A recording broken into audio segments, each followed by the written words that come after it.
Hello students, मैं रुचि महाजन और आज से जो अपन पढ़ने वाले हैं वो पढ़ेंगे जावा स्क्रिप्ट के बारे में। जावा स्क्रिप्ट क्या है? एक स्क्रिप्टिंग लैंग्वेज है, तो इसके बारे में अपन डिटेल्स में पढ़ते हैं कि क्या होता है और किस तरीके से इसका यूज किया जाता है। तो चलिए अपन चलते हैं कि क्या होता है, अपन देखते हैं। देखिए लिखा हुआ है कि जावा स्क्रिप्ट एक प्रोग्रामिंग भाषा है जिसका उपयोग वेब एप्लीकेशंस और वेबसाइट को डेवलप विकसित करने के लिए किया जाता है। जो जावा स्क्रिप्ट क्या है? एक प्रोग्रामिंग भाषा है और जिसका उपयोग क्यों किया जाता है? तो वेब एप्लीकेशन और वेबसाइट्स को डेवलप करने के लिए किया जाता है। जावा स्क्रिप्ट कैसी भाषा है? तो यह एक लाइटवेट और क्रॉस प्लेटफॉर्म स्क्रिप्टिंग लैंग्वेज है। लाइटवेट का मतलब है इसमें प्रोग्राम लिखने के लिए कम कोड की जरूरत होती है, और क्रॉस प्लेटफॉर्म का मतलब है कि यह किसी भी डिवाइस में रन आसानी से हो जाती है। ठीक है, इसके बाद लिखा हुआ है कि जावा स्क्रिप्ट के द्वारा यूजर वेब पेज या वेबसाइट के साथ इंटरेक्ट कर सकता है। जो जावा स्क्रिप्ट है इसके द्वारा क्या कर सकता है? यूजर वेब पेज और वेबसाइट के साथ इंटरेक्ट कर सकता है। जावा स्क्रिप्ट के द्वारा हम एक वेब पेज में डायनामिक फीचर को डाल सकते हैं। डायनामिक फीचर डालना मतलब हम कोई भी वेबसाइट को ओपन करते हैं तो उसमें लॉगिन पेज आता है, जैसे नाम, सरनेम, तो सारे फीचर आप क्या कर सकते हो? लॉग कोई यूजर आएगा, उसमें डालेगा, फिर देखेगा, अपलोड करेगा। इस तरीके से अलग अलग प्रकार से क्या कर सकते हैं, उसमें जो है वेब पेज में हम डायनामिक फीचर डाल सकते हैं। इसका प्रयोग HTML और CSS के साथ किया जाता है। जावा स्क्रिप्ट का प्रयोग किसके साथ किया जाता है? तो HTML और CSS के साथ किया जाता है। इसका इस्तेमाल क्लाइंट साइड और सर्वर साइड दोनों के डेवलपमेंट के लिए किया जाता है। जावा स्क्रिप्ट का जो इस्तेमाल है वो क्यों किया जाता है? तो क्लाइंट साइड और सर्वर साइड दोनों के इंटरेक्शन के लिए, सॉरी, डेवलपमेंट के लिए किया जाता है। अब क्लाइंट साइड क्या होता है और सर्वर साइड क्या होता है? तो क्लाइंट साइड क्या होता है? जैसे आप कोई लॉगिन पेज ओपन करते हैं, जैसे आपने इंस्टा का खोला या फेसबुक का खोला, तो क्या हुआ कि आपने जैसे ही लॉगिन पेज ओपन किया इंस्टा का, तो आप उसमें क्या डालेंगे? ईमेल डालेंगे, है ना, आपका पासवर्ड डालेंगे, और पासवर्ड डालने के बाद आप उसको क्या करेंगे? लॉगिन करेंगे। तो यूजर के साथ इंटरेक्शन क्या हुआ? क्लाइंट साइड ही तो हुआ कि हम पेज पर गए, हमने हमारा नाम डाला, पासवर्ड डाला, और हमने क्या कर दिया? उसको लॉगिन किया। तो ये जो क्लाइंट साइड होता है ये क्या करता है? वेबसाइट के साथ यूजर को इंटरेक्ट करने के लिए यूज किया जाता है ना, क्लाइंट्स को। और सर्वर साइड क्या होता है? सर्वर साइड जैसे फेसबुक पर आपने नाम डालते हैं और सर्च करते हैं, तो वो क्या करता है? डेटाबेस में जाता है, और डेटाबेस में जाने के बाद आपका क्या करता है? सर्वर से डेटा को सर्च करके लेकर आता है। मतलब आपने जो नाम डाला है, आपकी जीमेल आईडी डाली है, वो सर्च करके लेकर आएगा। कहाँ से? डेटाबेस से। तो वो कौन सा होता है? Server side. तो दोनों के डेवलपमेंट के लिए इसका यूज किया जाता है। जावा स्क्रिप्ट डेटा को कैलकुलेट भी करता है ना, और मैनिपुलेट भी करता है, वैलिडेट भी करता है। जावा स्क्रिप्ट क्या करता है? डेटा को कैलकुलेट करेगा, मैनिपुलेट करेगा और वैलिडेट करेगा, तीनों का काम करता है। जावा स्क्रिप्ट को 1995 में ब्रेंडन ईच ने विकसित किया था, ये भी आपको पता होना चाहिए। जावा स्क्रिप्ट ओपन सोर्स लैंग्वेज है, इसलिए इसका इस्तेमाल आप फ्री में कर सकते हैं। जावा स्क्रिप्ट इसका उपयोग गेम और सॉफ्टवेयर को डिजाइन करने के लिए भी किया जाता है। गेम्स और सॉफ्टवेयर को डिजाइन करने के लिए यूज किया जाता है। जैसे मोबाइल फोन्स में हम लोगों ने देखा है, पहले हम क्या करते थे कि मोबाइल फोन का यूज करते थे, तो उसमें गेम्स आते थे, स्नेक वाले गेम, और भी बहुत सारे अलग अलग बबल्स वाले गेम। तो वो सारे डिजाइन किसके थ्रू करते हैं? जावा स्क्रिप्ट द्वारा। जावा स्क्रिप्ट का पहला नाम लाइव स्क्रिप्ट था, बाद में इसका नाम बदल दिया गया और जावा स्क्रिप्ट रख दिया गया। ठीक है, वर्तमान समय में 97% से भी ज्यादा वेबसाइट जावा स्क्रिप्ट का इस्तेमाल करती है। जावा स्क्रिप्ट को स्क्रिप्टिंग भाषा भी कहा जाता है। ठीक है, जावा स्क्रिप्ट को ही क्या कहा जाता है? स्क्रिप्टिंग भाषा भी कहा जाता है। जावा स्क्रिप्ट का प्रयोग यूजर की सूचना, जैसे IP एड्रेस, ब्राउजर्स की डिटेल्स आदि को एकत्रित करने के लिए भी किया जाता है। मतलब ये सारी इंफॉर्मेशन को इकट्ठा करने के लिए भी किसका यूज किया जाता है? जावा स्क्रिप्ट का यूज किया जाता। आगे चलते हैं अपन इसी में और देखते हैं कि जावा स्क्रिप्ट क्या है। देखो यहाँ पर लिखा हुआ है कि जावा स्क्रिप्ट एक प्रोग्रामिंग भाषा है, लैंग्वेज है, जो वेब पेज में इंटरएक्टिविटी ऐड करने के लिए उपयोग की जाती है। ये क्लाइंट साइड स्क्रिप्टिंग लैंग्वेज है, ठीक है, और सर्वर साइड भी है। इसका मतलब है कि जावा स्क्रिप्ट का कोड सीधे उपयोगकर्ता के ब्राउजर में चलता है, सर्वर पर नहीं।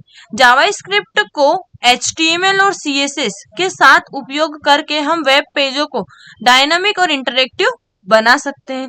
ठीक है, तो जावा स्क्रिप्ट क्या करती है? यूजर और मतलब जो क्लाइंट होता है और जो वेबसाइट उसके साथ इंटरेक्ट कराती है, तो ये किसका फीचर है, जावा स्क्रिप्ट का।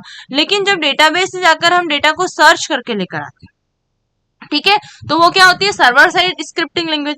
और सर्वर साइड स्क्रिप्टिंग लैंग्वेज कौन सी होती है, पीएचपी होती है, आपको ये पता होना चाहिए। जावा स्क्रिप्ट का उपयोग एचटीएमएल दस्तावेज में कैसे किया जाता है, ये अपन देखते हैं, ठीक है। तो जावा स्क्रिप्ट को एचटीएमएल में ऐड करने के लिए आपको दो प्रकार के यूज करना पड़ती है स्क्रिप्ट। पहला होता है इनलाइन जावा स्क्रिप्ट और दूसरा होता है एक्सटर्नल जावा स्क्रिप्ट। इसमें जावा स्क्रिप्ट को सीधे एचटीएमएल टैग में लिखा जाता है, ठीक है। जो इनलाइन जावा स्क्रिप्ट होती है, इसमें क्या करते हैं कि हम एचटीएमएल का जो प्रोग्राम बनाते हैं उसमें क्या करते हैं, जावा स्क्रिप्ट का प्रोग्राम भी डाल देते हैं। और जो सेकेंड होती है एक्सटर्नल जावा स्क्रिप्ट, इसमें क्या होता है कि जावा स्क्रिप्ट के कोड को अलग से फाइल में लिखा जाता है और बाद में उसको एचटीएमएल डॉक्यूमेंट से कॉल किया जाता है या लिंक किया जाता है, जैसे हमने सीएसएस में देखा था। लास्ट वीडियोज में हमने सीएसएस पढ़ा था, उसमें मैंने ये आप लोगों को बताया था। अब अभी जो हम देखेंगे वो कौन सा देखेंगे, इनलाइन जावा स्क्रिप्ट, जो क्या करता है सीधे एचटीएमएल डॉक्यूमेंट में हम अप्लाई कर देते हैं। आप जावा स्क्रिप्ट को स्क्रिप्ट टैग के अंदर लिखते हैं, मतलब जब आप एचटीएमएल डॉक्यूमेंट में जावा स्क्रिप्ट को ऐड करते हैं तो सीएसएस के लिए हमने स्टाइल यूज किया था, इसको आप स्क्रिप्ट टैग के अंदर लिखते हैं। स्क्रिप्ट टैग आमतौर पर एचटीएमएल पेज के हेड सेक्शन या बॉडी सेक्शन में रखा जाता है। आप जब स्क्रिप्ट यूज करेंगे तो इसको हेड में भी यूज कर सकते हैं और बॉडी सेक्शन में भी यूज कर सकते हैं। चलिए देखते हैं कैसे। तो यहाँ पर हमने क्या कर रखा है, जावा स्क्रिप्ट का एक सिंपल फॉर्मेट बनाकर रखा है। आप देखिए यहाँ पर हमने हेड बॉडी, बॉडी के अंदर स्क्रिप्ट लिख रखी है और स्क्रिप्ट को क्लोज करके बॉडी एचटीएमएल को क्लोज कर रखा है, ठीक है। ये हमने क्या कर रखा है, जावा स्क्रिप्ट का प्रोग्राम यहाँ पर बनाकर रखा है। तो ये तो हमने इसका सिंटैक्स देख लिया।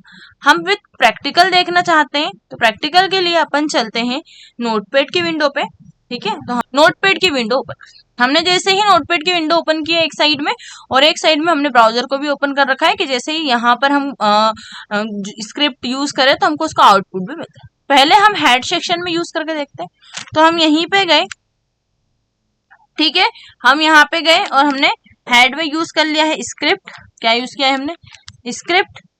यहीं पे जाने के बाद क्या करना है, तो हमको यहाँ पर क्या कराना है, अभी मैसेज के लिए करना है।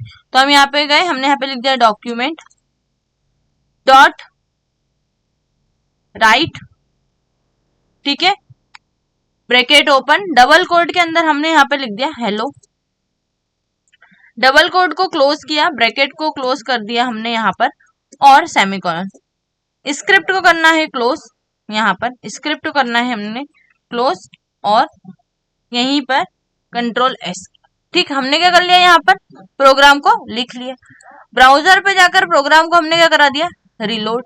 आप खुद देखिए यहाँ पर हेलो लिखा हुआ गया। अब आप बोलेंगे कि ये हेलो तो हम एचटीएमएल के थ्रू भी कर सकते हैं। डॉक्यूमेंट डॉट राइट का यूज करता है मैसेज को प्रिंट कराने के लिए, सिर्फ हम इसी के लिए इसको यूज नहीं करेंगे। कोई जो पॉपअप बॉक्स वगैरह आते हैं उसके अंदर अगर आपको रिटर्न वैल्यू देनी है तो तब हम किसका यूज करेंगे, डॉक्यूमेंट डॉट राइट का यूज करेंगे। जैसे वेबसाइट्स में पॉपअप बॉक्स वगैरह आते हैं ना, तो हमको रिटर्न वैल्यू देनी होती है, तो इसके लिए हम किसका यूज करेंगे, इन डॉक्यूमेंट डॉट राइट का ही यूज करेंगे। तो इसलिए हम अभी इसको बेसिक फॉर्मेट देखेंगे कि इसका डेटा आउटपुट में कैसा प्रेजेंट होता है। अब यहीं पर गए, मैंने इसको यहां से हटाया, और इसको यहां से हटाने के बाद ही मैं क्या करती हूँ, जैसे अब हम क्या करते हैं, ये वैल्यू यहाँ पर अगर हम कोई एडिशन डाल देते हैं, कोई ऑपरेशन डाल देते हैं, जैसे हमने 5 पर +5 डाल दिया यहाँ पर, तो क्या होगा, अब इसको हम सेव करते हैं, तो क्या इसका आउटपुट यहाँ पर 10 आएगा या कुछ और आएगा, तो उसके लिए क्या करना है, तो यहाँ पर आप जैसे ही रिलोड करेंगे तो यहाँ तो 5 + 5 लिखा हुआ गया, लेकिन मेरे को तो क्या कराना था, इन दोनों वैल्यूज को ऐड कराना था, लेकिन ये ऐड हुई क्या, नहीं हुई। तो ऐड क्यों नहीं हुई है, तो डबल कोड के अंदर आप जो वैल्यू डालते हो तो ये ऑपरेशन परफॉर्म नहीं होता है, ये एज इट इज वैल्यू आपको दे देता है। लेकिन अगर मैं यहाँ से डबल कोड को हटा देती हूँ तो क्या होगा, तो देखिए जैसे ही आप डबल कोड को हटाएंगे और यहाँ जाकर आपके प्रोग्राम को सेव करके प्रोग्राम को आप रिलोड करेंगे तो आपका आउटपुट में क्या मिल गया, 10 मिल गया। आई बात समझ में कि डबल कोड में आप जो वैल्यू डालेंगे एज इट इज वैल्यू आपकी क्या होती है, प्रिंट होती।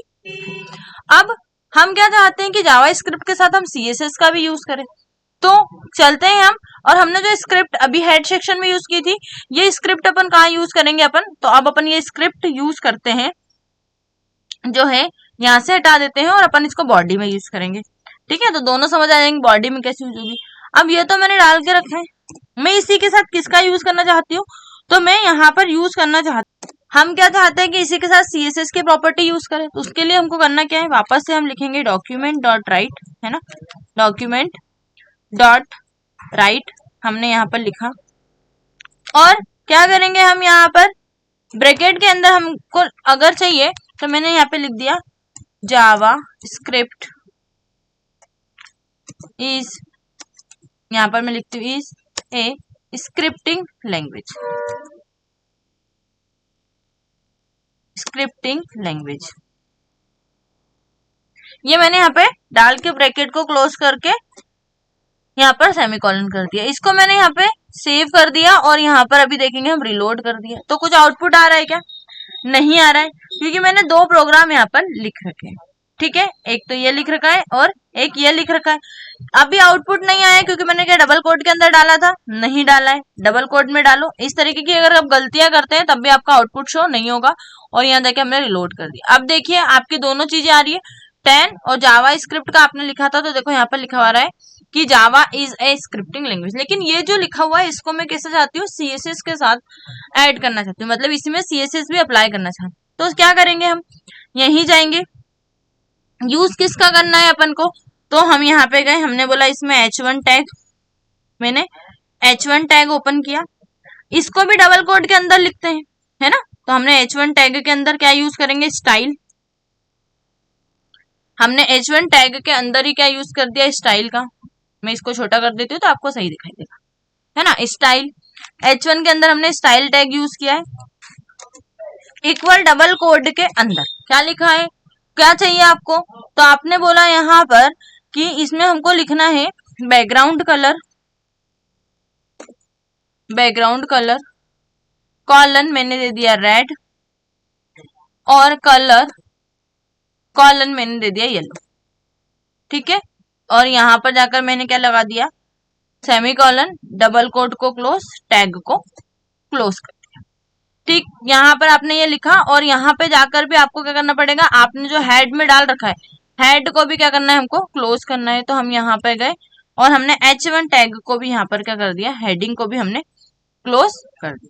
ठीक, हमने हेडिंग को क्या कर दी, यहाँ पे क्लोज कर दी।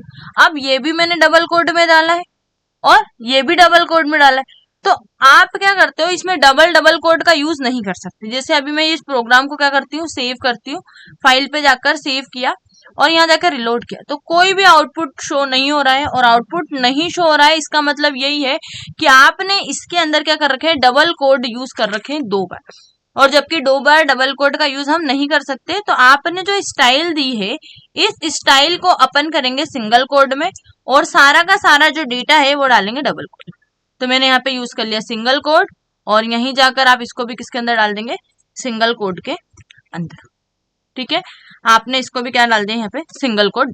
अब इस प्रोग्राम को आप सेव करो और यहाँ जाकर इसका आउटपुट देखो, तो देखो आ रहा है क्या लिखा हुआ गया, Java is a scripting language, Java script is a scripting language. ठीक है, यहाँ पर हमने गलत डाला है, यहाँ पे हम एस लगाना भूल गए, हम एस लगा देते हैं, प्रोग्राम को यहाँ से सेव करते हैं और यहाँ जाकर रिलोड करते हैं। देखो आगे बात समझ आई। तो आप जावा स्क्रिप्ट के प्रोग्राम के साथ ही CSS की स्टाइल भी कर सकते, डाल सकते हैं। ठीक है, जावा स्क्रिप्ट के साथ ही आप CSS की स्टाइल भी डाल सकते हैं। ठीक है, और अगर आप इसी में क्या कर सकते हैं, मैसेज वगैरह भी प्रिंट कराना है तो इन कोड का यूज कर सकते हैं। मतलब जावा स्क्रिप्ट के साथ अगर आप चाहते हैं कि आपको CSS की कोडिंग भी अप्लाई करनी है, तो आप CSS की कोडिंग भी क्या कर सकते हैं, इसके साथ अप्लाई कर सकते हैं। तो आप भी इस प्रोग्राम को ट्राई करिएगा। ठीक है, इस जावा स्क्रिप्ट के छोटे से प्रोग्राम को ट्राई करिएगा। और अगर आप लोगों को मेरी ये वीडियो अच्छी लगती है तो प्लीज मेरे चैनल को लाइक शेयर सब्सक्राइब जरूर करिएगा। Thank you.